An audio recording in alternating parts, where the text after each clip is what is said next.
আচ্ছা, তো রিসেন্টলি নবগঠন প্রকাশনীর কাজ কারবার লয়ে একটা মিম দিছিলাম।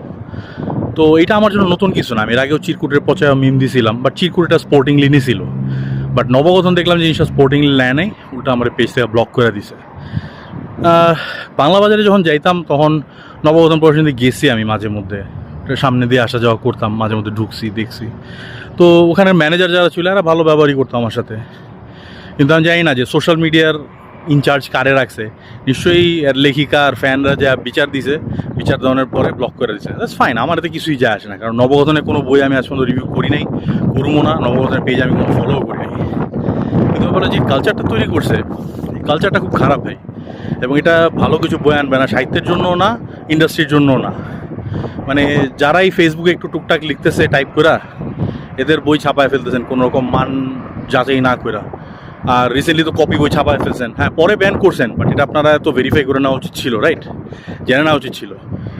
আর সবচেয়ে বড় কথা যে এইভাবে মানে যেই ধরনের একটা ফ্যান বেস তৈরি হইতেছে, এরা শুধুমাত্র এই ধরনের বই পড়তেছে, এরা মানসম্মত সাহিত্য টাচই করে না।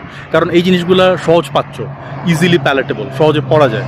কারণ ব্যাপার হচ্ছে যে আপনি যদি পাঠক হিসেবে নিজের চ্যালেঞ্জ না করেন, তাহলে আপনার পাঠক হিসেবে রেঞ্জটা গোড়া উঠবে না। আর ভালো পাঠক না হলে ভালো লেখক হয় কেমনে, রাইট? সো মানে নবগঠনের মতো প্রকাশনীগুলো একটু সাবধান হওয়া উচিত, এভাবে চলতে দেওয়া যায় না অ্যাকচুয়ালি।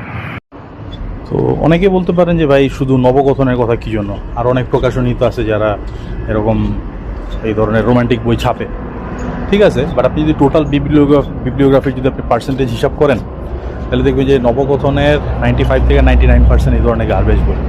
ভালো যদি একটা দুইটা বই থাইকাও থাকে, ওগুলো এই ভিড়ের মধ্যে খুঁজে পাওয়া মুশকিল।